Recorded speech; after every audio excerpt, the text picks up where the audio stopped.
Api di Bukit Menoreh. Cerita, Esa Mintarja. Audiobook, novel silat. Bab 74. Ikutlah aku. Angger harus berjiwa besar menghadapi setiap persoalan. Angger bukan anak kecil lagi. Wuranta terdiam. Angger adalah satu-satunya dari antara anak-anak muda Jati Anom yang telah berhasil mendahului pasukan Pajang ke dalam sarang yang berbahaya ini. Tengadahkan kepalamu. Pandanglah seluruh persoalan dengan dada terbuka. Sebagian anggapan Angger tentang diri Angger benar. Angger adalah orang yang telah ikut berjasa dalam hal ini. Tetapi Kitanumetir terpaksa menahan hatinya ketika ia melihat Wuranta menggelengkan kepalanya. Dengan nada yang dalam anak muda itu berkata, "Terima kasih, Kiai. Aku tidak usah pergi ke Banjar. Pergilah Kiai sendiri menemui murid-murid dan Kakang Untara. Aku akan kembali ke Jati Anom sekarang." Ah! Kitanumetir berdesah. Lihat, matahari telah turun ke balik gunung. Sebentar lagi hari akan gelap. Aku kemarin mondar-mandir antara Jati Anom dan Tambak Wedi ini di dalam gelap juga.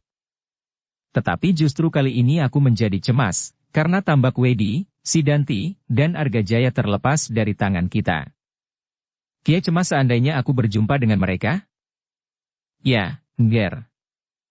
Kiai tidak perlu cemas. Aku sudah cukup dewasa untuk menjaga diriku sendiri. Tetapi seandainya aku akan mati juga, itu pun sudah menjadi garis hidupku. Jangan, Nger. Untara menunggumu. Ia ingin bertemu dengan Angger. Kalau ia ingin menemui aku persilahkan datang ke Jati Anom. Kitanumetir menarik nafas dalam-dalam. Wuranta telah kehilangan keseimbangannya lagi. Silahkan Kia kembali ke Banjar. Katakanlah kepada Kakang Untara bahwa aku telah kembali ke Jati Anom. Aku tidak berguna apapun juga di sini. Apakah maksud itu tidak dapat diubah?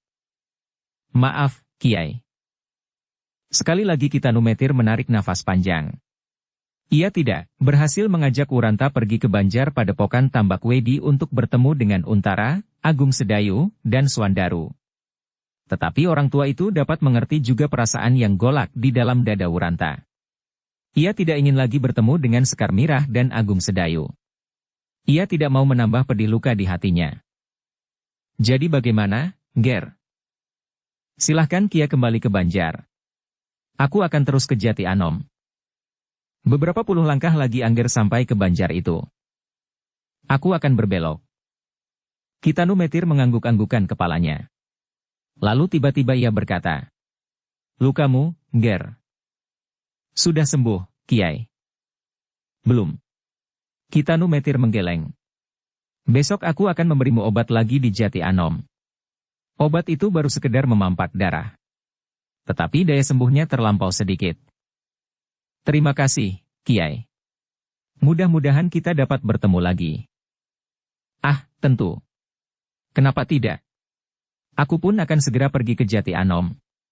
Aku pun tidak akan terlampau lama di sini." "Silahkanlah, Kiai." Wuranta mengangguk-anggukan kepalanya. "Sekarang, apakah Kiai masih akan pergi ke Banjar?" "Ya. Aku akan pergi ke Banjar." Dengan menyesal Kiai Gringsing kemudian meninggalkan Wuranta seorang diri. Menurut pertimbangannya, maka biarlah Wuranta menuruti kehendaknya sendiri lebih dahulu, selagi ia belum dapat berpikir dengan tenang. Karena itu, maka Kitanumetir tidak ingin memaksa-maksanya lagi. Ia mengharap bahwa besok atau lusa Wuranta akan benar-benar dapat menemukan keseimbangannya. Sepeninggal Kitanumetir, Wuranta masih sejenak berdiri di tempatnya. Dilayangkannya pandangan matanya berkeliling. Dalam cahaya yang menjadi semakin merah, ia melihat beberapa orang masih saja sibuk di halaman Banjar dan sekitarnya. Mereka masih menyingkirkan mayat dan orang-orang yang terluka. Satu-satu dikumpulkan menurut keadaannya. Wuranta mengangguk-anggukan kepalanya tanpa dikehendakinya. Baru kali ini ia melihat pepeti sebanyak itu. Sejenak ia melupakan kepahitan hatinya sendiri. Perlahan-lahan ia mengayunkan kakinya. Tetapi ia tidak berjalan ke halaman Banjar. Ia membelok sepanjang dinding halaman yang agak rendah. Ketika ia meloncati dinding itu, maka ia berada di belakang Banjar, berantara dua halaman. Namun di tempat itu ternyata orang pun sibuk pula mengumpulkan orang-orang yang terluka dan mayat yang bergelimpangan. Ketika seorang prajurit hendak menegurnya maka prajurit yang lain berkata, "Bukankah ia anak Jati Anom? Kau sudah mengenalnya?" "Aku sudah mengenalnya. Kemarin malam ia berada di Kademangan Jati Anom. Bukankah anak itu pula yang membawa kabar tentang keadaan di padepokan ini sehingga Ki Untara dapat membuat perhitungan yang tepat?"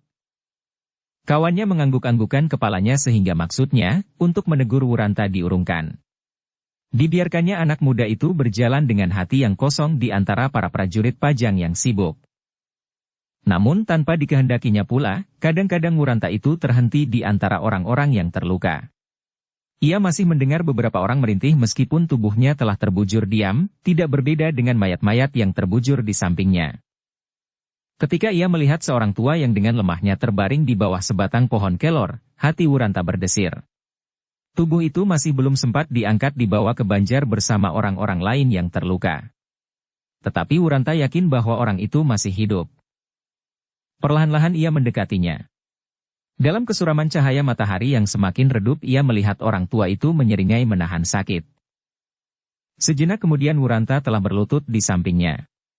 Perlahan-lahan ia berdesis. "Kek, kakek. Kau terluka?" Orang tua yang terbaring itu lamat-lamat mendengar suara orang memanggilnya. Perlahan-lahan ia membuka matanya. Betapa perasaan sakit menghentak-hentaknya, namun ia masih sempat melihat remang-remang seseorang berjongkok di sampingnya. Kepala orang tua itu dijalari oleh sebuah perasaan yang aneh. Di dalam keadaan yang demikian, seseorang telah berjongkok di sampingnya sambil menegurnya ramah sekali. "Siapakah engkau?" desis orang tua itu. "Aku, Kek Wuranta." "Oh, kau, Nger." Seleret warna merah membayang di wajah yang pucat itu. "Benarkah kau Angger Wuranta?" "Ya, Kek." Oh, orang tua itu terdiam. Matanya yang terbuka, itu terpejam. Tampak betapa wajah yang tua itu menahan penderitaan yang sangat berat. Wuranta masih melihat darah yang meleleh dari luka di lambung orang tua itu. Luka yang parah. "Kau terluka, kakek?" bertanya Wuranta. Orang tua itu menarik nafas. Tetapi sejenak kemudian wajahnya menyeringai menahankan perasaan sakit. "Ya, Nger, aku terluka. Terlampau parah. Prajurit-prajurit pajang melukaimu." Orang tua itu mencoba menggeleng. "Tidak, Nger. Aku tidak sempat berkelahi melawan orang-orang pajang. Aku telah terluka karena ujung pedang orang-orang Jipang." "Oh." Wuranta terhenyak di tempatnya. Alangkah sedihnya. Ujung pedang kawan sendiri yang tinggal bersama-sama di dalam satu lingkungan. "Aku sudah kehabisan tenaga, Nger. Sebentar lagi orang-orang pajang itu akan mencoba menolongmu, Kek." Orang tua itu terkejut. "Tidak, Nger. Mereka akan datang dan mencekik aku sama sekali. Bukankah sebagian dari kita mati karena ujung senjata orang-orang pajang? Tetapi aku melihat mereka menolong orang-orang yang terluka dari segala pihak. Termasuk orang-orang dari Padepokan Tambak Wedi, bahkan orang-orang Jipang." Perlahan-lahan orang tua itu menggeleng. "Mereka tidak menolong, Nger. Mereka sekedar mengumpulkan orang-orang yang terluka dan yang mati. Besok kita bersama-sama akan dimasukkan dalam sebuah lubang yang besar, dan ditimbun dengan sampah dan tanah. Kita yang belum mati sekalipun akan dikubur pula bersama mayat-mayat itu." Orang tua itu berhenti sejenak. Nafasnya menjadi semakin lambat. "Lebih baik mati bersama mereka, Nger." "Tidak, Kek. Kakek akan sembuh. Dan hal yang demikian tidak akan dilakukan oleh prajurit pajang." Kakek yang terbaring itu terdiam. Sekali-sekali dibukanya matanya dan dilihatnya Wuranta duduk di sampingnya. "Angger Wuranta, bukankah Angger termasuk pihak pajang itu pula? Nah, kalau demikian tolong, Nger, bunuhlah aku sekali supaya aku tidak terkubur hidup-hidup besok apabila malam nanti aku tidak mati." "Ah, jangan begitu, Kek. Kakek akan sembuh. Luka kakek akan mendapat perawatan. Seandainya demikian, apabila aku sudah sembuh, maka aku akan digantung di alun-alun pajang. Apalagi aku sudah menangkapmu, Nger. Menangkap seorang petugas sandi dari pajang." Wuranta menggelengkan kepalanya. "Tidak, Kek. Apa yang kakek lakukan adalah tugas kakek. Tetapi kakek telah memberikan tempat tinggal lepas dari tangan si Danti. Bukankah itu sebuah pertolongan yang paling berarti selagi aku melakukan tugasku? Kek, seandainya aku tidak dapat keluar dari rumah tahanan itu, maka akhir dari peristiwa ini pun akan berbeda. Ah, orang tua itu mengeluh. Bunuh sajalah aku, Ger. Tidak, Kek. Tolong, supaya aku tidak terkubur hidup-hidup. Tetapi, sebelum itu, apakah kau mau menolong aku, Ger? Apa, Kek? Apakah kau mau menyampaikan pesanku kepada nenekmu yang tua dan sakit-sakitan itu? Oh, tentu, tentu. Bawalah orang tua itu kemari, Ger. Aku ingin bertemu untuk yang terakhir kalinya. Nenekmu sudah terlalu tua dan sakit-sakitan saja. Kasihan perempuan itu. Jadi, apakah aku harus memanggilnya kemari? Ya, desis orang tua itu, tetapi kalau para prajurit pajang itu mengizinkannya. Aku akan minta izin itu untuk kakek. Terima kasih, Ger, orang tua itu menyeringai. Sekali lagi, lukaku parah. Umurku sudah tidak akan mencapai semalam ini. Tolong Ger, panggillah nenekmu. Dan, orang tua itu terhenti. Perlahan-lahan ia melanjutkan. Dan tolong, Ger apabila mungkin, janganlah aku dibiarkan mati di sini lebih dahulu. Apakah aku dapat Angger sisihkan, ke emper rumah sebelah? Tentu, Kek, tentu. Tetapi apabila para prajurit pajang mengizinkan, Ger. Wuranta tidak menjawab. Dengan sigapnya ia berdiri. Lukanya sendiri sudah benar-benar tidak terasa olehnya. Tergesa-gesa ia mendekati seorang prajurit yang sedang mengawal kawan-kawannya dan orang-orang tambak wedi yang sedang sibuk mengangkat orang-orang yang terluka ke rumah di halaman itu, dan sebagian langsung dibawa ke Banjar Padepokan. Apa Kisanak? Bertanya prajurit itu. Aku titip kakekku yang terluka itu. Prajurit itu mengerutkan keningnya. Kakekmu? Ya. Prajurit itu menjadi heran. Ia mengenal Wuranta sebagai anak Jati Anom, dan orang yang terluka itu adalah seorang dari Padepokan Tambak Wedi yang masih belum sempat disisihkan. Sejenak prajurit itu berdiri kebingungan. Dipandanginya Wuranta dan kakek yang terbaring itu berganti-ganti. Benarkah ia kakekmu? Prajurit itu ingin menegaskan. Ya iya kakekku. Karena itu, tolong aku titipkan ia padamu. Biarlah kakek aku bawa ke emper rumah itu. Aku akan memanggil nenek sebentar. Prajurit itu masih berdiri kebingungan ketika Wuranta kemudian melangkah mengambil kakek tua itu dan mendukungnya ke emper rumah di halaman. Tanpa minta izin lagi, Wuranta pun kemudian meninggalkannya untuk menyusul nenek seperti pesan kakek tua yang terluka. Meskipun demikian, ketika ia lewat di muka prajurit itu ia masih berpesan, tolong awasilah kakek itu. Prajurit itu menarik nafas dalam-dalam. Itu sama sekali bukan pekerjaannya. Meskipun demikian ia terpaksa mengawasinya juga. Ketika ada prajurit yang lain, yang akan membawa kakek tua itu ke dalam rumah, maka prajurit itu berkata, biarkan orang tua itu di sana. Kenapa? Wuranta, anak Jati Anom itu berpesan kepadaku, supaya orang tua yang katanya adalah kakeknya itu tetap di sana. Tetapi semua orang yang terluka harus dikumpulkan supaya mereka segera mendapat pertolongan. Luka kakek tua itu agak parah. Prajurit yang sedang berjaga-jaga itu ragu-ragu sejenak. Tetapi kemudian ia berkata, biarkan ia di situ. Kita tunggu saja Wuranta. Barangkali ia ingin berbuat sesuatu dengan kakeknya itu. Maka kakek tua itu pun ditinggalkannya. Beberapa orang yang lain pun kemudian diangkut pula masuk ke dalam rumah, sedang yang telah meninggal dikumpulkan pula menjadi satu di halaman untuk dikuburkan besok pagi. Langit pun semakin lama menjadi semakin suram. Cahaya kemerah-merahan menjadi semakin redup dan kehitam-hitaman. Perlahan-lahan senja turun ke atas permukaan bumi. Sesaat kemudian Wuranta itu datang kembali sambil memapah seorang perempuan tua. Hampir setua kakek yang sedang terluka di lambungnya. Di manakah kakekmu itu, Ger? Desis nenek itu. Di sana, Nek, di emper rumah itu. Tertatih-tatih di dalam papahan Wuranta nenek itu berjalan mendekati emper tempat kakek tua itu berbaring. Hati Wuranta menjadi lega ketika ia masih melihat dalam keremangan senja kakek tua ini masih terbaring di emper. Namun kemudian hatinya berdesir ketika ia melihat kakek tua itu sama sekali diam, seolah-olah orang tua itu sudah tidak bernafas lagi. Ketika mereka menjadi semakin dekat, maka hati Uranta menjadi semakin berdebar-debar. Perlahan-lahan di papahnya perempuan tua itu semakin mendekat. Perempuan tua itu pun kemudian berlutut di samping suaminya. Terdengar ia bergumam, tetapi tidak jelas apa yang dikatakannya. Namun tiba-tiba terdengar ia memanggil. Kek, kakek.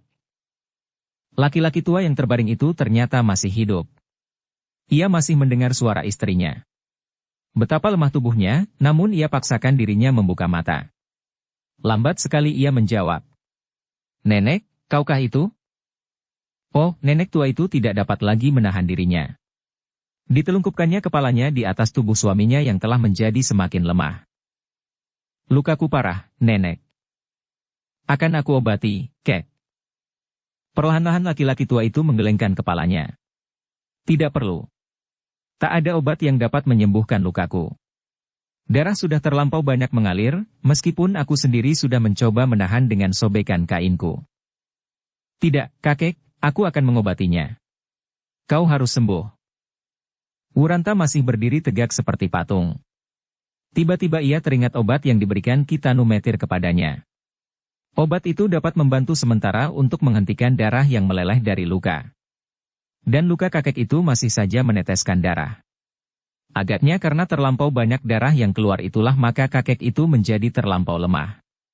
Ia sudah terluka sejak orang-orang Pajang memasuki padepokan ini. Hampir sehari ia terbaring dalam lukanya tanpa pertolongan kecuali atas usahanya sendiri. Meskipun, seandainya luka itu sendiri tidak terlampau parah, namun terlampau banyak darah yang mengalir pun akan dapat menyebabkan kematian. Karena itu, maka segera dicarinya bumbung kecil sisa obat yang dilumurkan luka di dadanya sendiri. Ketika ia menemukan obat itu, maka hatinya melonjak kegirangan. Kakek, katanya terbata-bata. Aku mempunyai obat. Obat yang dapat menolong sementara memampatkan luka. Kakek yang terluka itu tidak segera menyahut, tetapi istrinya lah yang menjawab. Benar, Ger. Benarkah kau mempunyai obat itu?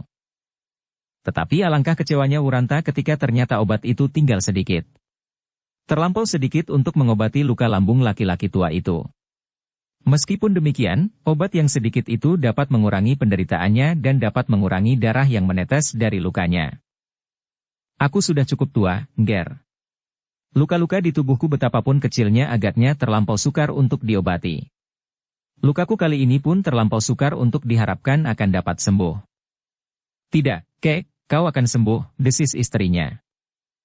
Adalah suatu kebahagiaan bagiku, bahwa aku masih cukup kuat menahan diri sampai sehari ini. Dengan demikian aku masih dapat bertemu dengan kau, Nek, katanya semakin lambat. Nenek tua, istri laki-laki yang terluka itu merapatkan kepalanya di dada suaminya. Meskipun ia berusaha sekuat-kuat tenaganya, namun terasa air matanya meleleh membasahi dada yang bidang, namun sudah mulai berkeriput karena garis-garis ketuaan yang semakin banyak. Jangan menangis, Nek, desis laki-laki itu. Tidak, jawab istrinya, aku tidak menangis. Sekali lagi keduanya terdiam. Uranta yang berjongkok di sampingnya setelah mencoba mengobati luka orang tua itu pun terdiam pula. Namun demikian perasaan iba dan haru menyentak-nyentak dadanya. Ia tidak dapat berbuat sesuatu meskipun ia melihat seorang laki-laki tua telah berada di ambang maut, di dalam pelukan istrinya yang telah tua pula. Apakah mereka tidak mempunyai anak? Bertanya Uranta di dalam hatinya. Uranta mendekat ketika lamat-lamat ia mendengar. Angger Uranta. Ya, kakek, jawab Uranta. Apakah hari memang sudah mulai gelap? Ya, kek. Senja telah hampir lampau. Oh, desisnya. Pandanganku telah menjadi gelap benar. Aku sudah tidak dapat melihat apapun. Dada Uranta menjadi berdebar-debar. Tidak, kek, tangis perempuan tua, istrinya, yang sudah tidak terbendung lagi.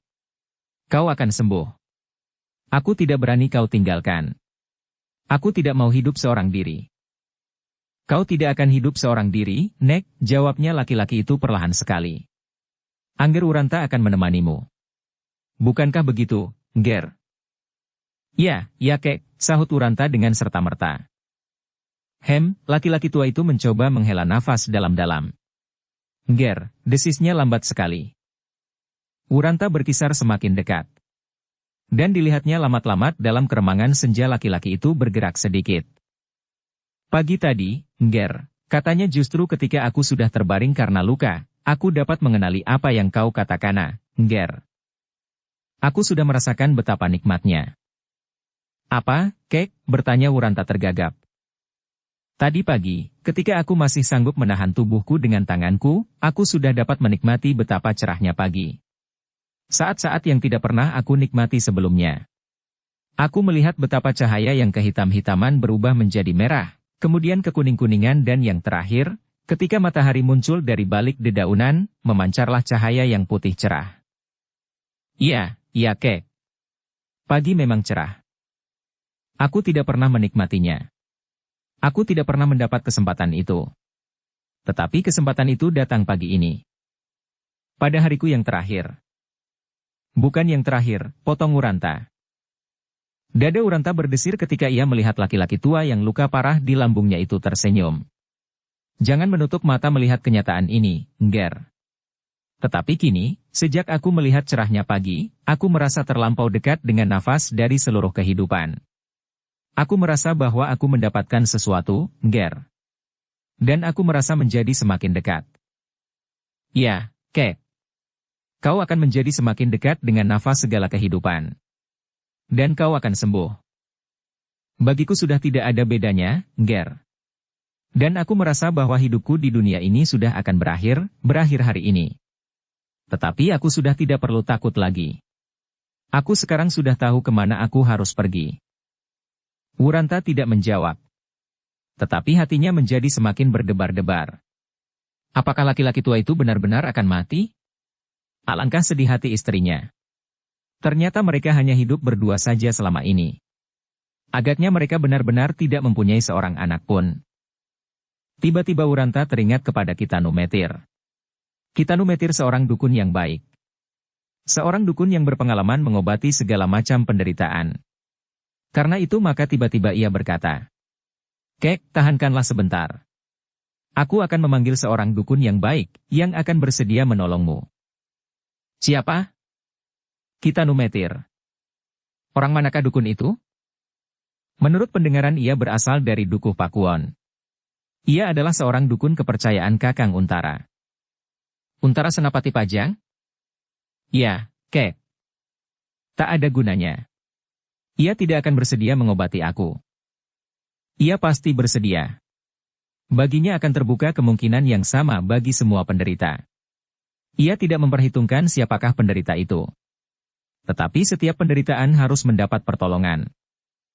Sudah aku katakan, Nger, apabila aku sembuh pun, aku pasti hanya akan naik ke tiang gantungan. Tidak, Kek. Aku akan menjadi tanggungan, sebab kakek telah menolong aku, melepaskan aku dari tangan si Danti. Wuranta tidak menunggu jawaban orang tua itu. Segera ia berdiri dan berkata kepada istri laki-laki yang terluka itu. Aku akan memanggilnya. Tunggulah di sini, Nek.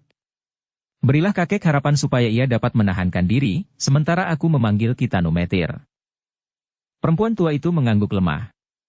Dari matanya masih saja meleleh butiran-butiran air mata yang bening. Wuranta itu pun kemudian melangkah dengan tergesa-gesa. Ketika terlihat olehnya prajurit pengawal, maka ia berkata, Jangan kau ganggu mereka. Mereka harus segera dikumpulkan di antara orang-orang yang terluka, jawab prajurit itu. Wuranta mengerutkan keningnya. Ketika ia berpaling dilihatnya nenek tua itu masih memeluk suaminya sambil menangis. Karena itu maka ia pun kemudian menjawab. Jangan. Laki-laki itu jangan disentuh. Kami mendapat perintah, jawab prajurit itu. Khusus bagi laki-laki tua itu. Ia adalah kakekku. Aku sendirilah yang akan mengobatinya. Kemudian terserah kepadamu, apakah yang seharusnya kau lakukan terhadapnya. Prajurit itu terdiam sejenak. Kawan-kawannya yang mengumpulkan orang-orang yang terluka serta mengumpulkan mayat-mayat telah hampir selesai. Sebagian dari mereka kini sudah mulai memisahkan mayat-mayat orang Tambak Wedi dan orang-orang Jipang dari prajurit-prajurit Pajang. Mayat prajurit-prajurit Pajang yang gugur mereka kumpulkan semuanya di halaman Banjar Padepokan Tambak Wedi. Nah, tolong, berkata Wuranta kemudian. Awasi kedua orang tua itu. Jangan diganggu dan jangan dipindahkan dahulu. Aku akan memanggil Kitanumetir. Prajurit itu tidak sempat menjawab. Wuranta segera melangkahkan kakinya menuju ke Banjar Padepokan. Namun sejenak langkahnya menjadi ragu-ragu. Ia tidak ingin bertemu dengan Agung Sedayu dan Sekar Mirah. Ia sudah menolak ajakan Kitanumetir untuk pergi ke Banjar. Wuranta menarik nafas dalam-dalam. Kini ia berdiri selangkah dari dinding belakang Banjar Padepokan. Sekali lagi ia dicengkam oleh keraguan-raguan. Tidak, desisnya. Aku tidak akan pergi ke Banjar itu. Aku tidak ingin bertemu dengan Agung Sedayu dan Sekar Mirah. Aku tidak ingin datang kepada Untara. Biarlah ia yang dahulu mencari aku. Tidak.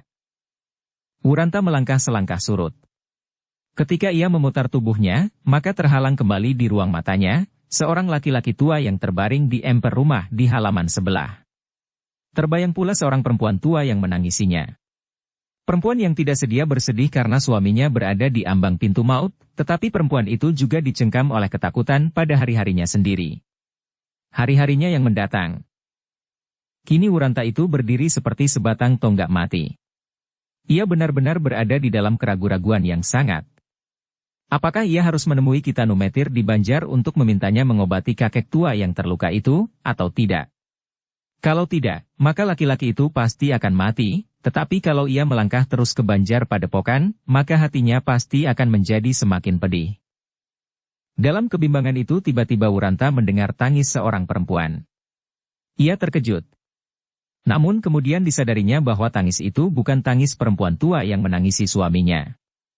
Tangis itu datang dari Banjar Padepokan. Namun tangis itu telah mempertebal ingatannya tentang perempuan tua yang duduk bersimpuh di samping suaminya yang telah berada di ujung maut. Dengan demikian maka pergolakan perasaan di dada Wuranta menjadi semakin dahsyat, dibakar oleh kebimbangan. Sekali-sekali ia menggeram. Dan kemudian berdiri lesu dengan kepala tertunduk dalam-dalam. Senja semakin lama menjadi semakin kelam. Perlahan-lahan angin lereng yang silir bertiup mengusap tubuhnya. Tiba-tiba Wuranta itu menggeretakkan giginya. Sambil mengepalkan tangannya ia menggeram. Aku akan menemui Kitanumetir. Persetan dengan Agung Sedayu, Sekar Mirah, dan Untara. Aku akan berusaha menyelesaikan kedua orang tua itu. Wuranta itu kemudian telah membulatkan hatinya.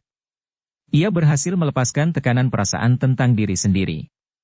Ia tidak dapat mengelakkan perasaannya tentang kedua suami istri tua yang kini sedang disentuh oleh ketakutan dan kecemasan, apalagi atas tekanan jari-jari maut. Dengan mengatupkan giginya rapat-rapat, Wuranta meloncati dinding halaman belakang Banjar Padepokan Tambak Wedi. Kemudian dengan tergesa-gesa ia melangkah menuju ke Banjar. Ketika seseorang prajurit menegurnya, Wuranta sama sekali tidak mau berhenti. Tunggu, berkata prajurit itu. Wuranta mempercepat langkahnya. Sinar pelita dari pendapa Banjar telah dilihatnya. Berhenti, tegur prajurit itu. Wuranta berjalan terus. Beberapa langkah lagi ia akan sampai ke sisi Banjar. Tetapi tiba-tiba langkahnya terhenti ketika prajurit yang lain tiba-tiba saja seolah-olah jatuh dari langit, telah berdiri di hadapannya. Dengan pedang telanjang prajurit itu berkata, "Kau tidak menurut perintah prajurit yang sedang berjaga-jaga di halaman belakang. Siapakah kau?" Sebelum Wuranta menjawab, ia sempat melihat prajurit yang menegurnya telah berdiri di sampingnya. Dengan muka merah prajurit itu membentak, "Apakah aku perlu menghentikanmu dengan kekerasan, Kalau itu yang kau anggap baik, maka lakukanlah," sahut Wuranta. Terdengar gigi prajurit itu beradu. "Siapa kau?" bentaknya. Hati Wuranta yang sedang kalut itu menjadi terbakar kembali oleh perasaannya yang sudah hampir padam. Perasaan kecewa, marah, rendah diri dan bermacam-macam lagi, yang tersalur dalam wujud yang lain. Justru karena itu maka ia menjawab sambil menengadahkan wajahnya. "Bertanyalah kepada Untara, siapakah aku?" Sejenak kedua prajurit yang menghentikannya itu saling berpandangan. Jawaban itu ternyata telah mempengaruhi perasaan mereka. Namun demikian mereka sedang berada di dalam kewajiban, sehingga salah seorang dari mereka berkata, Aku bertanya kepadamu. Tidak kepada Ki Untara. Siapakah kau? Dada Wuranta menjadi pepat. Serasa dada itu akan meledak. Namun ia tidak dapat berbuat lain dari menyebut namanya, aku Wuranta, anak Jati Anom, nah, kau dengar. Prajurit-prajurit Pajang itu mengerutkan kening mereka. Sejenak mereka saling berpandangan. Ternyata meskipun mereka termasuk di antara prajurit-prajurit Pajang yang belum pernah melihat Wuranta, namun mereka telah mendengar nama itu. Nama yang saat itu sering disebut-sebut oleh prajurit Pajang. Mereka mengenal Wuranta sebagai seorang anak Jati Anom yang dengan sukarela membantu mereka, mengetahui keadaan padepokan Tambak Wedi. Meskipun demikian sikap anak muda itu sama sekali tidak menyenangkan kedua prajurit itu.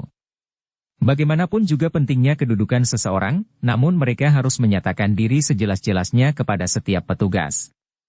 Sehingga sikap Wuranta itu telah menimbulkan kebimbangan para prajurit itu. Nah, apakah kalian telah mendengar namaku? Tiba-tiba Wuranta berkata. Sekarang aku akan bertemu Untara.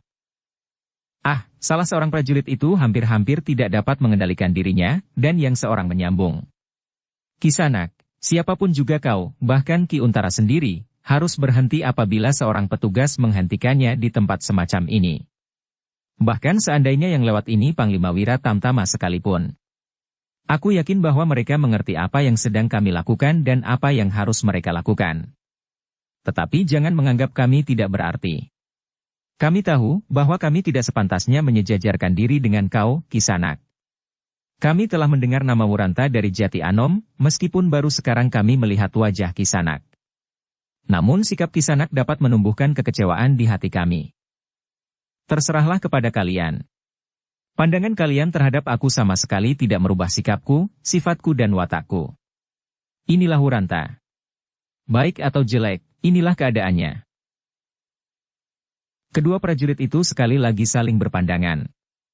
Seandainya yang berdiri di depan mereka itu bukan Wuranta, anak Jati Anom yang mereka anggap telah membantu mereka menyelesaikan pekerjaan yang berat ini, maka sikap mereka akan lain. Mereka menyesal bahwa mereka telah lebih dahulu mendengar tentang Wuranta. Seandainya belum, maka tindakan yang mereka lakukan atas anak yang mereka anggap sombong itu tidak akan dapat disalahkan oleh siapapun. Bahkan kedua prajurit itu mengharap, mudah-mudahan Wuranta bertemu dengan orang-orang yang belum mengenalinya dan belum mendengar namanya. Kedua prajurit itu sama sekali tidak menegurnya lagi. Bahkan ketika Wuranta berkata kepada mereka, "Aku akan berjalan terus. Tak ada kepentinganku dengan kalian," kedua prajurit itu bersikap acuh tak acuh sedia. Mereka memalingkan wajah-wajah mereka dan berjalan menjauhinya tanpa menjawab sepatah kata pun. Melihat sikap keduanya justru Wurantalah yang tertegun sejenak. Tetapi ketika teringat olehnya laki-laki tua dan istrinya yang menunggunya, maka kemarahannya ditahankannya. Namun di dalam hati ia berkata, "Oh, kedua prajurit itu belum mengenal Wuranta. Tanpa Wuranta mereka tidak berarti apa-apa lagi." Kemudian dengan tergesa-gesa Wuranta meninggalkan kedua prajurit itu dengan wajah bersungut-sungut. "Aku tidak memerlukan kalian. Aku memerlukan Kitanumetir." Tetapi ketika hatinya berdesis tentang orang tua itu, tentang dukun yang baik itu, maka kesadarannya kembali merayapi dadanya. Kesadaran tentang diri sendiri dan kesadaran tentang keadaan seluruhnya di dalam padepokan ini. "Oh," desahnya. Tanpa dikehendakinya ia berpaling ke arah kedua prajurit itu. Di dalam dadanya menjelalah perasaan sesal dan bahkan malu atas sikapnya sendiri. Namun kedua prajurit itu sudah tidak dilihatnya. Mereka telah hilang di dalam gelap. Wuranta menarik nafas dalam-dalam. Terasa kepedihan yang sangat menyentuh dadanya. Ketika ia menjadi semakin dekat dengan pendapa Banjar Padepokan maka hatinya menjadi kian berdebar-debar. Kini ia merasakan sekali lagi pertentangan di dalam dirinya. Apakah ia akan berjalan terus, atau mengurungkan niatnya? Betapa ia mencoba mempergunakan nalarnya, tetapi ia berniat untuk sama sekali tidak ingin bertemu dengan Agung Sedayu dan Sekar Mirah. "Oh," Wuranta mengeluh, "alangkah kacaunya perasaanku. Aku akan dapat menjadi gila karenanya." Meskipun demikian ia melangkah maju. Kalau ia melihat seseorang.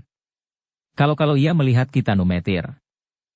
Di muka pendapa Banjar itu beberapa orang prajurit dan perwira Pajang masih sibuk dengan tugas masing-masing. Beberapa orang berjalan hilir mudik. Yang lain berdiri berbicara di antara mereka. Sedang di muka Regol Wuranta melihat prajurit-prajurit yang sedang berjaga-jaga. Kalau mereka melihatnya, maka mereka pasti akan menanyakan kepadanya tentang dirinya seperti prajurit yang lain. Aku harus bersikap baik, desisnya. Prajurit-prajurit itu tidak tahu menahu tentang aku dan kesulitanku. Beberapa saat Wuranta masih berdiri di kegelapan. Ketika ia melihat orang yang sibuk memisahkan orang-orang yang terluka berat dan yang agak ringan di gandok sebelah pendapa itu, maka dilihatnya orang tua yang dicarinya. Ternyata Kitanumetir sebagai seorang dukun tidak dapat duduk diam di dalam peringgitan. Sebagai seorang dukun ia terdorong oleh panggilan hatinya untuk ikut serta meringankan penderitaan orang-orang yang terluka. Demikian melihat Kitanumetir, maka hati Wuranta sudah tidak tertahankan lagi. Dengan serta-merta ia berjalan mendekatinya. Beberapa orang prajurit dan perwira yang melihatnya sejenak tertegun diam. Namun kemudian seorang daripadanya bergerak untuk menyusulnya. Tetapi seorang perwira berkata, "Biarkan. Itu adalah Wuranta, anak Jati Anom." Prajurit itu berhenti, dan dibiarkannya Wuranta mendekati Kitanumetir yang sedang sibuk. Kitanumetir berpaling ketika ia merasa pundaknya digamit oleh seseorang. Ternyata yang berdiri di belakangnya adalah Wuranta, sehingga dengan serta-merta orang tua itu berkata, "Heh, kaukah itu, Ger? Aku senang sekali melihat kau merubah pendirianmu. Ternyata kau mau datang ke Banjar ini. Marilah, Suandaru dan Agung Sedayu berada di dalam Banjar." "Maaf, Kiai," sahut Wuranta. "Aku tidak akan menemui siapapun di sini kecuali Kiai." "Aku?" "Ya." Kitanumetir mengerutkan keningnya. Wajahnya memancarkan pertanyaan yang bergelut di dalam hatinya. "Aku memerlukan Kiai." "Oh, barangkali Angger ingin mendapatkan obat bagi luka Angger itu? Apakah luka itu berdarah lagi?" "Lukaku sudah sembuh, Kiai. Aku sudah tidak merasakan sakit sama sekali. Tetapi aku memerlukan Kiai untuk seorang kakek yang terluka." "Siapakah orang itu?" "Seorang laki-laki tua dari Tambak Wedi ini." "Kenapa?" "Orang itu terluka di lambungnya, Kiai. Lukanya cukup berat. Aku ingin minta Kiai mengobatinya." Kitanumetir menarik nafas dalam-dalam. Sambil mengangguk-anggukan kepalanya ia berkata, "Aku juga sedang mengobati luka-luka, Nger. Orang Pajang, orang Jipang, dan orang Tambak Wedi. Luka itu terlampau berat, Kiai. Luka itu sangat membahayakan jiwanya. Jiwa orang tua itu." "Ya." Kitanumetir berdesah, di sini pun orang-orang yang terluka itu segera memerlukan pertolongan. Jiwa mereka juga terancam. Karena itu, Nger, mari silahkan duduk di dalam.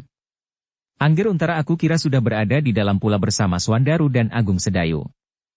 Nanti sesudah aku menolong orang-orang di sini bersama beberapa orang yang bertugas, aku akan pergi bersama Angger." "Tidak, Kiai. Aku harap Kiai pergi sekarang. Di sini telah banyak orang yang merawat orang-orang yang terluka.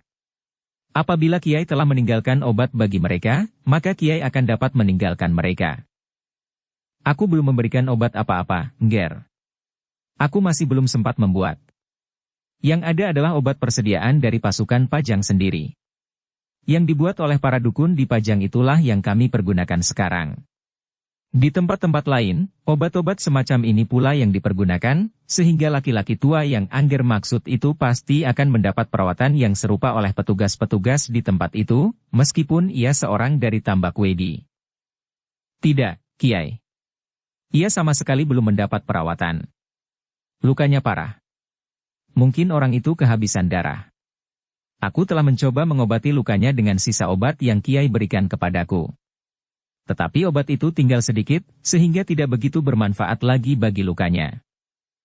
Maaf, Nger, nanti aku akan datang. Di sini orang-orang yang terluka parah, dan segera harus mendapat pertolongan terlampau banyak. Aku akan menolong mereka, dan kemudian aku akan pergi kepada laki-laki tua yang Angger maksud." "Kiai."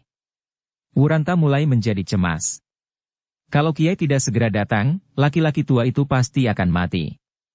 Laki-laki itu adalah laki-laki yang lelah menolongku. Sebenarnya aku sama sekali tidak ingin menginjakkan kakiku di Banjar ini, bertemu dengan para prajurit yang selalu marah-marah dan merendahkan aku. Aku tidak ingin bercermin atas kekerdilanku. Tetapi aku terpaksa, Kiai, karena aku memikirkan orang itu.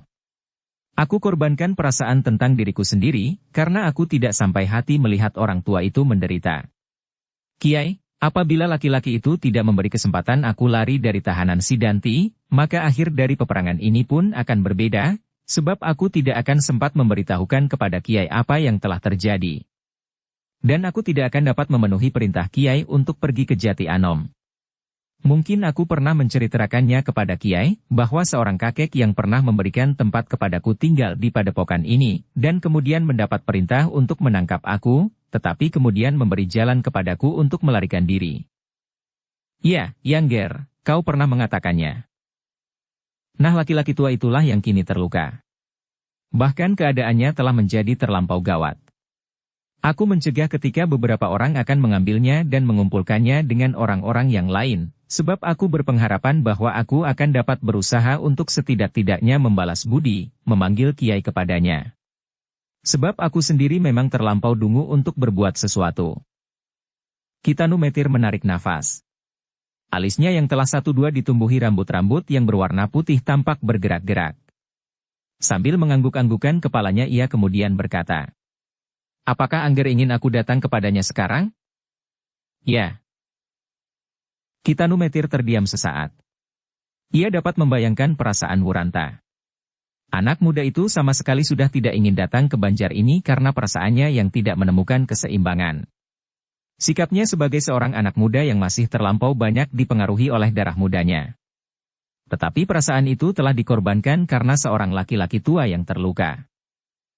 Namun orang tua yang terluka itu ternyata telah menolong jiwa Wuranta, dan memungkinkan Wuranta melakukan tugas-tugas terakhirnya menjelang benturan antara orang-orang Jipang dan orang-orang Tambak Wedi. Karena itu, maka Kitanu Metir itu kemudian menjawab, "Baiklah, Ngger, aku pergi bersamamu. Tetapi apakah Angger tidak ingin singgah sebentar di Banjar ini untuk bertemu dengan Angger Untara, Suandaru, dan Agung Sedayu? Mungkin ada sesuatu yang ingin mereka katakan kepadamu?"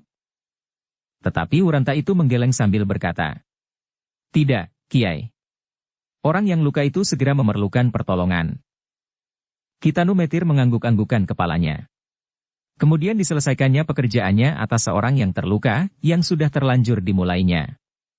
Kemudian kepada salah seorang prajurit pajang yang bertugas menolong para korban itu Kitanu Metir berkata, "Angger, aku akan pergi sebentar. Ada orang terluka yang sangat memerlukan aku." Orang itu mengerutkan keningnya. Di sekitarnya terbaring banyak sekali orang-orang yang terluka. Tetapi seseorang yang terluka telah menunggu orang tua itu. Agaknya Kitanu Metir dapat meraba apa yang tersirat di dalam hati prajurit itu. Maka ia menjelaskannya. "Angger, agaknya orang-orang yang terbaring di sini akan segera mendapat perawatan dari para prajurit yang bertugas untuk itu, sedang orang yang dikatakan oleh Angger Wuranta ini adalah seorang yang terbaring di halaman, yang tidak akan segera ditolong oleh para petugas. Maka aku akan mencoba menolongnya apabila mungkin." "Kenapa orang itu tidak dibawa kemari, atau dikumpulkan di tempat terdekat?" Dengan demikian maka ia pun akan mendapat pertolongan serupa dengan yang lain. Sebelum Kitanu Metir menjawab, maka Wuranta telah mendahului. "Apa pedulimu? Orang yang terluka itu sama sekali bukan urusanmu. Sedang pekerjaan ini adalah pekerjaanmu, bukan pekerjaan Kitanu Metir." Prajurit itu mengerutkan keningnya. Tiba-tiba wajahnya menjadi merah. Dengan dada yang bergelora ia berkata, "Siapa kau?" Sebelum Wuranta menjawab, Kitanu Metir telah mendahului. "Angger Wuranta. Namanya Angger Wuranta. Bukankah begitu?" Ketika Wuranta memandangi wajah Kitanu Metir yang dalam namun penuh dengan ketenangan yang serasa menghunjam jantungnya, tiba-tiba Wuranta menundukkan kepalanya. Perlahan-lahan ia berkata, "Maaf, maaf." Prajurit itu mendengar suara Wuranta yang lambat itu.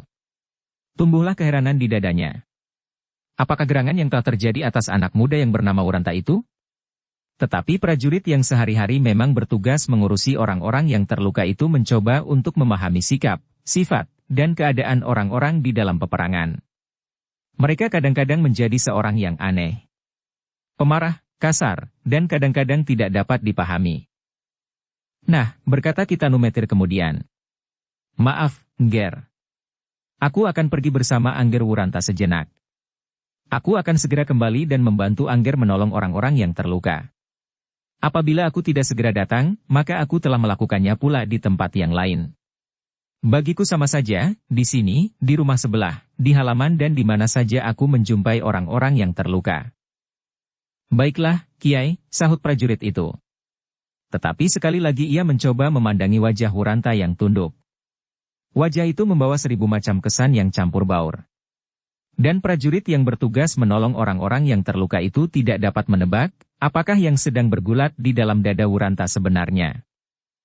Sesaat kemudian Kitanumetir itu pun telah mengikuti Wuranta turun ke halaman. Para prajurit dan perwira yang masih berada di halaman dan yang berjalan hilir mudik di Pendapa, melihat mereka berdua berjalan melintasi halaman Banjar. Mereka sama sekali tidak singgah untuk menemui Untara atau Swandaru atau Agung Sedayu. Bahkan mereka berjalan tergesa-gesa seperti takut kemalaman. Wuranta membawa Kitanumetir berjalan lewat jalan yang dilaluinya, melintasi kebun dan halaman-halaman di belakang. Sekali mereka berpapasan dengan prajurit yang menghentikan Wuranta ketika ia pergi ke Banjar. Prajurit itu segera memalingkan wajahnya dan berjalan menjauh. Tampaklah dalam sikapnya, betapa ia merasa tersinggung atas kata-kata Wuranta. Semakin dekat dengan tempat kakek yang terbaring luka, Wuranta menjadi semakin berdebar-debar. Senja kini telah menjadi semakin malam. Di sana-sini tampak sinar obor yang dipasang oleh para prajurit pajang. Tidak saja di rumah-rumah yang dipergunakan, tetapi juga di halaman-halaman. Di dalam keremangan cahaya obor, Wuranta tidak dapat segera melihat, apakah laki-laki tua yang ditinggalkannya masih terbaring di tempatnya. Ketika ditemui prajurit yang berjalan hilir mudik mengawal halaman itu, terbata-bata Wuranta bertanya. Apakah kakek masih di tempatnya? Masih. Tetapi tidak seorang pun yang merawatnya, sebab ia tidak berada di tempat yang telah disediakan. Aku mencegah para petugas yang akan mengambil mereka seperti yang kau pesankan. Terima kasih, desis Wuranta sambil meloncat ke emper tempat laki-laki tua itu terbaring. Ketika ia berdiri beberapa langkah lagi, maka ia masih melihat bayangan kehitam-hitaman di dalam cahaya yang terlampau lemah dari obor di kejauhan. Kakek. Wuranta tidak sabar sampai ia berdiri di dekat orang yang terbaring itu. Kakek. Wuranta mengulang, tetapi tidak ada jawaban. Akhirnya Wuranta berdua bersama Kitanumetir telah berdiri di samping kedua tubuh itu. Wuranta masih melihat nenek itu memeluk suaminya dan meletakkan kepalanya di dada laki-laki yang terbaring itu. Kakek, panggil Wuranta perlahan-lahan. Tak ada jawaban. Nenek, panggilnya pula. Tidak juga ada jawaban. Hati Wuranta menjadi berdebar-debar. Sejenak ia berpaling kepada Kitanumetir yang berdiri di sampingnya. Inilah, Kiai, suami istri yang aku katakan. Kakek terluka di lambungnya. Perlahan-lahan Kitanumetir berjongkok di samping kedua orang itu. Orang yang telah cukup berpengalaman itu sama sekali tidak menyentuhnya. Perlahan-lahan ia menggelengkan kepalanya sambil berdesis dalam sekali. Kita telah terlambat, Nger. Kata-kata Kitanumetir itu terdengar seperti ledakan petir yang menyambar tengkuk Wuranta. Sejenak ia berdiri mematung, sedang mulutnya terkatup rapat-rapat. Tanpa berkedip ia memandang Kitanumetir dengan sorot mata yang aneh. Kitanumetir menarik nafas dalam-dalam. Keduanya telah meninggal, Nger. Kiai, hanya itu yang terlontar dari mulut Wuranta. Ya. Kitanumetir mengangguk-anggukan kepalanya.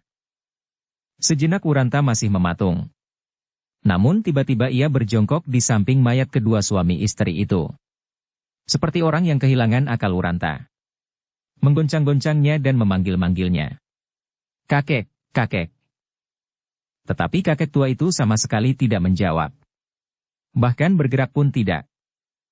Wuranta masih juga tidak percaya pada penglihatannya. Kini ia menggoncang nenek tua yang seolah-olah sedang menangisi suaminya dengan meletakkan kepalanya di dada laki-laki itu. Nenek, nenek, panggil Wuranta. Nenek tua itu pun tidak menjawab. Terasa dada Wuranta seakan-akan menjadi pecah karenanya. Nafasnya terengah-engah dan urat-urat di keningnya menegang. Kiai, apakah mereka berdua telah benar-benar meninggal? Ya, Ger, keduanya telah meninggal. Oh, apakah Kiai tidak dapat berbuat apa-apa? Kenapa Kiai hanya diam saja? Apakah yang harus aku lakukan? Terhadap mereka aku tidak kuasa berbuat apa-apa. Tidak, Kiai. Mereka belum meninggal. Aku meninggalkan mereka di sini belum begitu lama. Mereka berdua masih hidup dan mereka masih bercakap-cakap. Mungkin, Ger, tetapi sekarang mereka telah meninggal. Berbuatlah sesuatu, Kiai, berbuatlah sesuatu. Kitanumetir menarik nafas dalam-dalam. Dengan nada yang berat ia menjawab. Sayang, tidak ada seorang manusia pun yang mampu berbuat sesuatu atas mereka. Oh, bohong, bohong. Kiai tidak mau menolongnya karena ia bukan prajurit Pajang, bukan orang Sangkal Putung dan bukan pula pembantu Untara.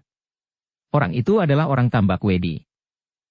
Anak Mas Wuranta, desis Kitanumetir, aku tidak pernah membedakan orang manapun juga dan dalam keadaan apapun juga. Apabila orang itu terluka, apalagi dalam keadaan parah, maka aku wajib menolongnya. Tetapi aku, dan siapapun juga, tidak akan dapat berbuat sesuatu atas orang ini. Mereka telah meninggal dunia. Oh, kata-kata Wuranta terputus. Dan tanpa disangka-sangka oleh Kitanumetir maka Wuranta itu pun terisak. Anak muda itu menangis. Ia merasa kehilangan seorang yang telah menolongnya. Seorang yang baik, yang paling baik yang pernah dikenalnya.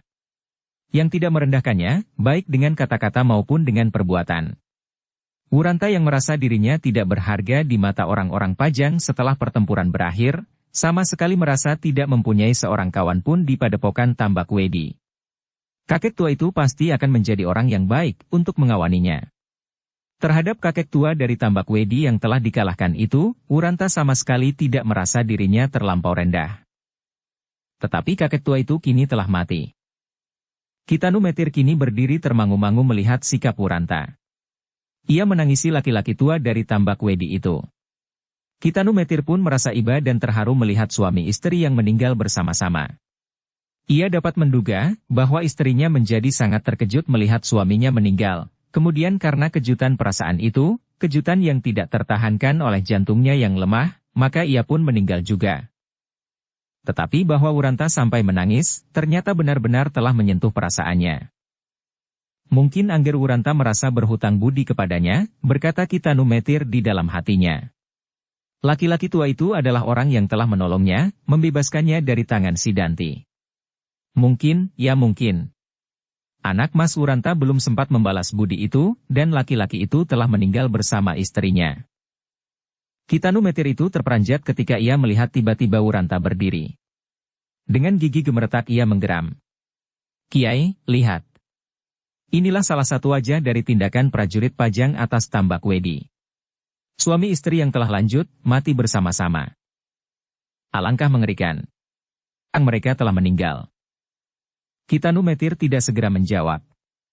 Hanya keningnya sajalah yang berkerut. Apakah Kiai tidak terharu melihatnya? Mungkin Kiai telah terlalu sering melihat kematian. Justru Kiai adalah seorang dukun. Seperti seorang pandai besi menghadapi sepotong besi merah saja agaknya. Kiai menghadapi orang-orang sakit. Kalau Kiai berhasil demikianlah yang Kiai kehendaki, seperti pandai sedang membuat pedang. Kalau pedang itu gagal, maka Kiai tidak begitu menyesal karenanya. Bagi Kiai kegagalan itu adalah suatu keadaan yang wajar dan terlampau biasa.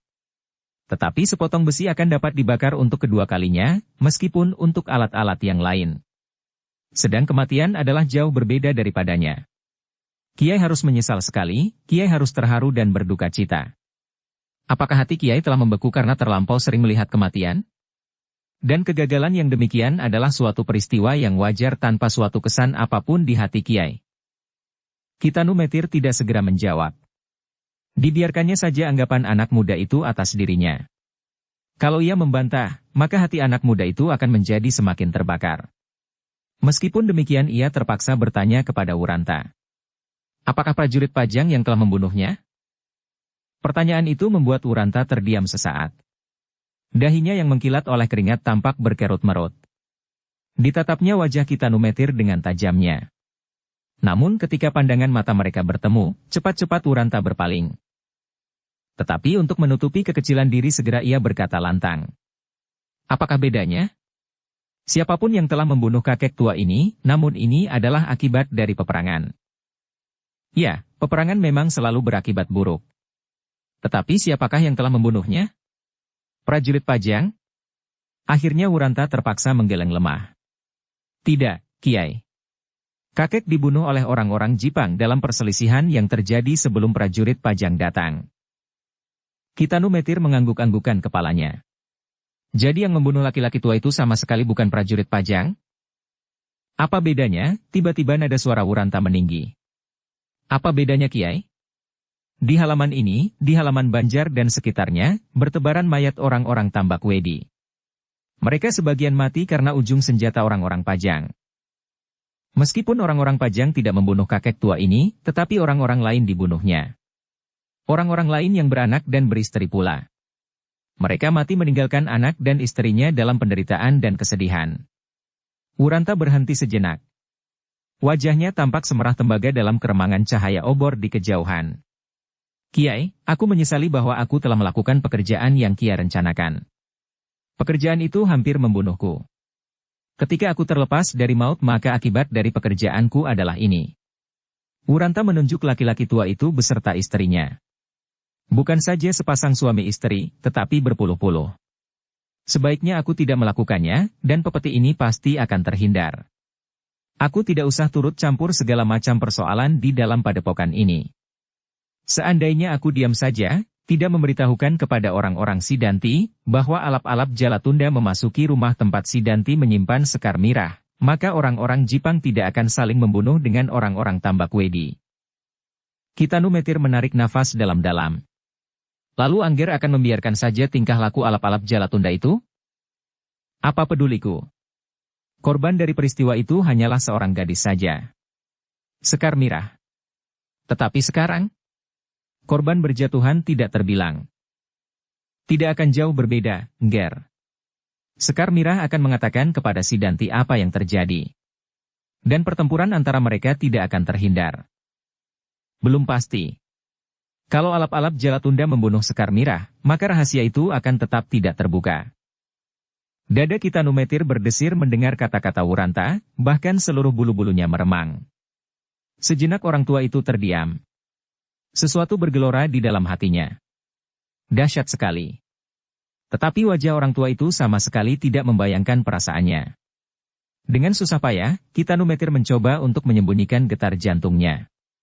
Apalagi ketika Wuranta berkata, Kiai, ternyata apa yang telah aku lakukan dengan hampir saja mengorbankan nyawaku, dan sekarang ternyata lelah menelan berpuluh jiwa di dalam peperangan ini hanyalah sekedar menyenangkan hati Agung Sedayu. Ah, terloncat suatu desah yang serta-merta dari mulut Kitanumetir. Tetapi orang itu kemudian mencoba untuk diam. Lalu, apakah yang sebenarnya terjadi? Bertanya Wuranta. Apakah Kiai dapat mengatakan lain daripada itu? Kitanumetir mengangguk-anggukan kepalanya. Ya, Angger. Angger benar. Peperangan ini telah membunuh berpuluh-puluh korban dari segala pihak. Terutama orang-orang Jipang dan orang-orang Tambak Wedi. Ya, seandainya Sekar mirah dikorbankan, maka keadaannya akan lain sekali, Angger. Orang-orang Jipang dan orang-orang Tambak Wedi tidak akan mengalami nasib sepahit ini. Nah, bukankah Kiai mengakui? Ya, Angger. Aku sependapat.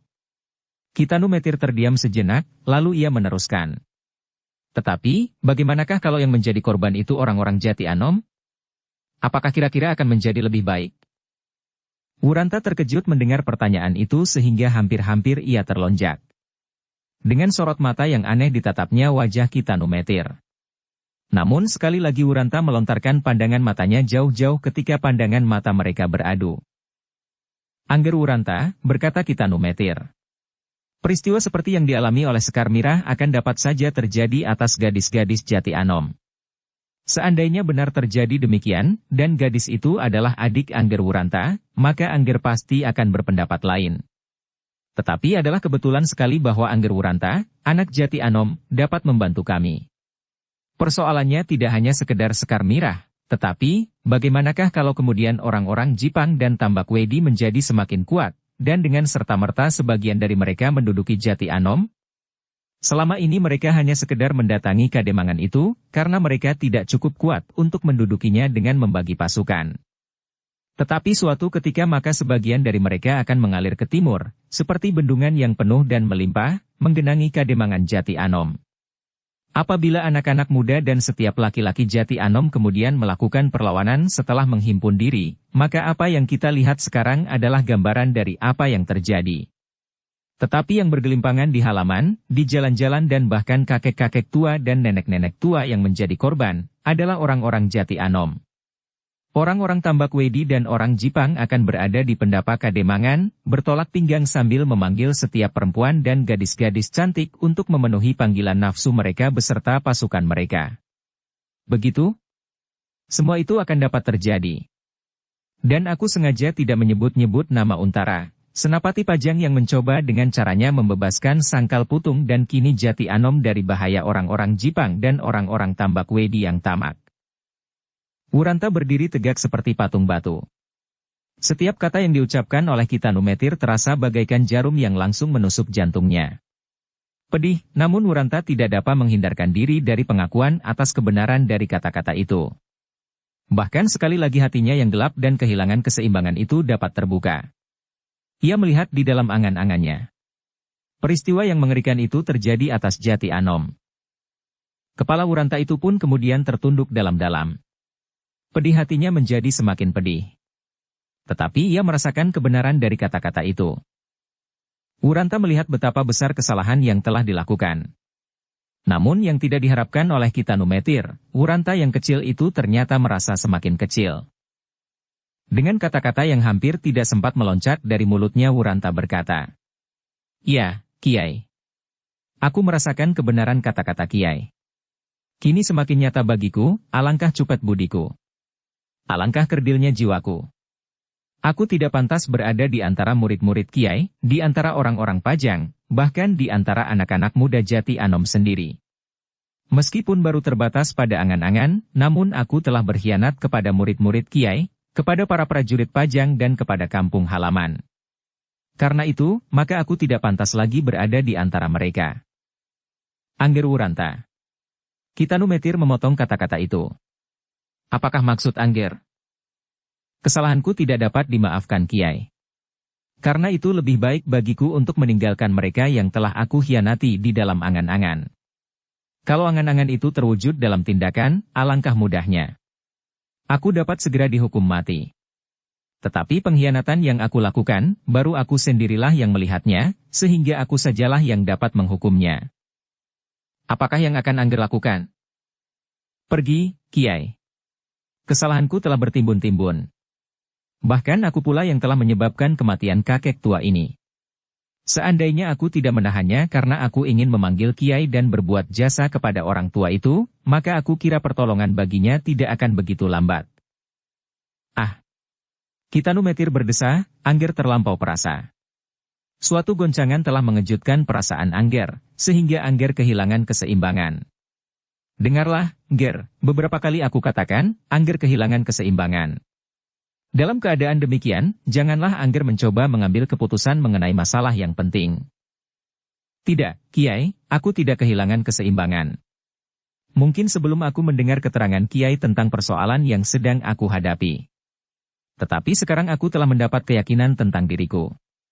Supaya aku tidak kehilangan keseimbangan lagi di antara orang-orang Sangkal Putung, para prajurit Pajang dan bahkan orang-orang Jati Anom sendiri, maka sebaiknya aku meninggalkan mereka." Kitanumetir menarik nafas dalam-dalam. Ia menjadi semakin mengenal anak muda yang sedang dihadapinya. Anak muda yang sedang kehilangan kepercayaan kepada diri sendiri. Anak muda yang sedang mengalami goncangan jiwa yang dahsyat. "Anak Mas Wuranta," berkata Kitanumetir mencoba untuk menggugah kebanggaan atas diri sendiri. "Memang kita harus menghargai setiap sumbangan bagi terbebasnya padepokan ini dari tangan orang-orang Jipang dan Kitambak Wedi, Sidanti dan Argajaya. Tetapi dari sekian banyak kebanggaan ini, maka Angger Wurantalah yang seharusnya paling berbangga atas segala hasil usaha dan perjuangannya." "Ia mengulangi lagi hal itu?" Kiai, hatiku telah berkeriput menjadi semenir. Apakah aku harus berkata dalam kegilaan seperti yang pernah aku ucapkan bahwa tanpa Wuranta padepokan ini tidak akan dapat dilepaskan dari tangan mereka? Tidak, Ger, juga bukan itu maksudku. Sekarang aku akan berkata wajar, seperti juga Angger sekarang memerlukan kewajaran. Memang Angger bukan satu-satunya pahlawan yang dapat merebut padepokan. Semuanya mempunyai sumbangan yang serupa, dan semuanya telah mempertaruhkan nyawa masing-masing. Bukankah begitu? Tetapi Angger masih mempunyai kebanggaan yang tidak dipunyai oleh orang lain, atau setidak-tidaknya lebih besar dari orang lain. Agung Sedayu mempertaruhkan nyawanya karena ia mempunyai pamrih yang jelas. Ia akan mendapatkan sesuatu setelah padepokan ini bedah. Seperti juga Swandaru berbuat demikian, karena ia ingin membebaskan adiknya. Sedang Angger Untara membawa pasukannya, bahkan para prajurit Pajang, bertempur dan mempertaruhkan nyawa mereka karena kewajiban. Kewajiban seorang satria. Nah, disinilah kelebihan Angger. Angger dengan sukarela melakukan perjuangan ini. Angger tidak berkepentingan langsung dengan orang seorang di dalam padepokan ini. Angger tidak mempunyai seorang adik atau saudara yang lain di dalam padepokan ini. Dan Angger bukan seorang prajurit. Inilah kelebihan Angger. Dan Angger harus berbangga karenanya. Angger tidak perlu merasa diri Angger terlampau kecil. Dalam bidang yang Angger lakukan, maka Angger adalah seorang yang besar, seperti Untara di dalam bidangnya. Ternyata tidak seorang pun dari pasukan Sandi yang berhasil masuk. Pasukan Sandi yang disusun oleh Untara, dan terlatih pula. Mereka hanya berhasil mendekati dan melihat padepokan ini dari luar. Tetapi Angger dapat masuk ke dalamnya, meskipun harus bertaruh nyawa. Nah, Angger harus melihat semuanya ini dengan wajar. Angger tidak boleh berkecil hati. Dan Angger tidak perlu merasa diri Angger terlampau kecil. Apalagi apabila Angger mengambil keputusan untuk meninggalkan Jati Anom. Kitanumetir berhenti sejenak. Dibiarkannya kata-katanya mengendap di dalam hati anak muda itu. Karena Wuranta tidak segera menjawab, maka Kitanumetir meneruskan. Nah, lihatlah ke depan, ke hari depan yang terang bagimu dan bagi Jati Anom. Wuranta tidak menjawab. Tetapi terasa sesuatu bergetar di dalam dadanya. Masa depannya dan masa depan Jati Anom memang masih cukup panjang. Selama ini ia sudah mulai menginjakkan kakinya bagi pembinaan masa depan itu. Masa depannya dan masa depan Jati Anom. Bahkan sebelum padepokan Tambak Wedi menyatakan dirinya lepas dari kekuasaan Pajang, maka Wuranta telah mencoba untuk membentuk Jati Anom siap menyongsong masa depannya. Tetapi yang terjadi terlampau cepat. Sebelum Jati Anom sempat berbuat sesuatu, mereka telah dihadapkan pada suatu keadaan yang tidak mungkin ditanggulangi. Sidanti, Sanakeling, alap-alap Jalatunda, bahkan kemudian Argajaya dan Ki Tambak Wedi sendiri, selalu menakut-nakuti Kademangan yang belum berhasil menyusun diri itu, sehingga sebagian dari mereka terpaksa menyingkir dan menghimpun kekuatan di luar Kademangan mereka. Anak muda Jati Anom yang dapat dibanggakan, Untara, ternyata memikul tugas terlampau berat untuk dapat membagi dirinya. Namun kini Untara itu berada di dalam lingkungannya kembali. Jati Anom dan anak-anak muda kawan bermain semasa kanak-kanak. Tetapi kedudukan Untara telah membuat jarak antara anak-anak muda kawannya bermain semasa kanak-kanak dengan dirinya. Jarak yang sebenarnya tidak dikehendakinya sendiri. Namun kesadaran itu telah berhasil mencegah Wuranta semakin dalam terseret arus perasaannya. Terbayang kembali segalanya yang pernah dilakukannya. Terbayang kembali bagaimana Kitanumetir mendorongnya untuk masuk ke dalam padepokan ini. Anak muda itu menarik nafas dalam-dalam. Namun terbersit kata-kata di dalam hatinya. Melarikan diri ternyata memang bukan suatu penyelesaian. Apakah yang akan aku lakukan di pelarian itu? Tetapi untuk terus-menerus menyiksa diri adalah terlampau sakit. Angin malam berhembus menyapu lereng Merapi. Terasa dingin mulai menyusup tulang. Di kejauhan terdengar anjing-anjing liar menggonggong bersahut-sahutan. Seolah-olah mereka telah mencium bau darah yang sedang mengalir di padepokan Tambak Wedi. Lamat-lamat suara burung hantu mengetuk hati. Sayu, seperti rintihan mereka yang sedang terluka. Dalam kesepian itu Wuranta mampu melihat ke dalam dirinya sendiri. Meskipun ia menjadi ngeri melihat kenyataan itu, tetapi yang tampak padanya adalah terlampau jelas.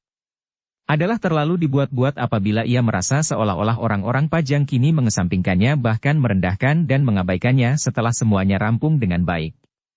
Adalah terlalu dicari-cari apabila ia mengatakan bahwa Untara kini merasa dirinya terlampau besar sehingga tidak sempat lagi menemuinya. Wuranta memejamkan matanya ketika mau tidak mau ia harus menghadapi pengakuan diri, bahwa alasan sebenarnya adalah hatinya yang pecah karena hubungan yang dilihatnya telah terjalin antara Agung Sedayu dan Sekar Mirah. Hatinya yang semakin parah ketika ia melihat kenyataan betapa jauhnya jarak antara dirinya dengan Agung Sedayu. Ia tidak akan dapat menyamainya dalam pacuan di segenap bidang. Berpacu merebut hati Sekar Mirah dan berpacu sebagai anak muda Jati Anom dihadapkan pada lawan-lawannya, meskipun ia tidak pernah berhasil melupakan bahwa di masa kanak-kanak mereka, Agung Sedayu adalah seorang penakut yang cengeng. Wuranta terkejut ketika tiba-tiba ia mendengar Ki Tanumetir berkata, "Bagaimana, Ngger? Kenapa Angger diam saja?" Oh. Wuranta kini mengangkat wajahnya. Dalam keremangan cahaya obor yang kemerah-merahan, dilihatnya wajah Ki Tanumetir yang sareh lunak. Betapa dalam dan lapangnya hati orang tua itu. Kesabarannya hampir tidak terbatas, seperti luasnya lautan tanpa tepi. Justru karena itu, maka kembali wajah Wuranta tertunduk. Tetapi kini ia menjawab, "Aku dapat mengerti, Kiai. Sekali lagi aku merasakan kekerdilan diri." Ki Tanumetir mengangguk-anggukan kepalanya. Kini ia mendengar kata-kata itu diucapkan dengan wajar. Meskipun kata-kata itu searti, tetapi tidak senada. Jadi, apakah Angger tetap pada keputusan Angger itu? Wuranta ragu-ragu sejenak. Tetapi kemudian ia menggelengkan kepalanya. Tidak, Kiai. Aku tidak akan melarikan diri dari kepahitan ini. Bagus, dengan serta-merta Ki Tanumetir menyahut sambil menepuk bahu anak muda itu. Ternyata Angger Wuranta benar-benar berhati jantan. Jangan memuji, Kiai. Hatiku telah luluh menjadi debu. Tetapi aku masih melihat bara yang menyala di dalam dada Angger Wuranta, bukan sekedar debu. Nah, karena itu, marilah kita pergi ke Banjar Padepokan. Di sana Angger akan bertemu dengan Untara, Agung Sedayu, dan Swandaru dalam keadaan yang wajar. Terima kasih, Kiai. Aku tidak akan lari, tetapi aku tidak akan pergi ke Banjar. Sekali lagi dahi Ki Tanumetir berkerut-merut. Tetapi ia merasakan perbedaan arti yang tersirat dalam kalimat itu. Karena itu maka ia segera mengerti, betapapun juga Wuranta masih belum dapat melepaskan perasaannya. Tetapi itu pun masih dapat dianggapnya wajar. Kiai, berkata Wuranta seterusnya. Aku masih harus menunggu jenazah kedua suami istri ini. Oh, sahut Ki Tanumetir. Bukankah jenazah ini dapat diserahkan kepada mereka yang berkewajiban? Ki Tanumetir terkejut ketika wajah Wuranta itu tiba-tiba saja menegang. Namun hanya sebentar. Kali ini anak muda itu berhasil menguasai dirinya dan tidak lagi terseret oleh perasaannya tanpa pertimbangan. Katanya, "Kiai, aku tidak dapat menganggap suami istri ini seperti orang-orang lain di padepokan ini. Pada laki-laki tua ini terdapat kekhususan. Setidak-tidaknya ia tidak dapat dianggap bersalah sebesar orang-orang tambak wedi yang lain. Tanpa orang tua ini, maka segalanya akan menjadi berbeda." Oh, baiklah. Ki Tanumetir cepat-cepat memotongnya. Aku minta maaf atas kealpaan ini. Aku kira Untara pun tidak akan berkeberatan sama sekali. Wuranta menarik nafas dalam-dalam.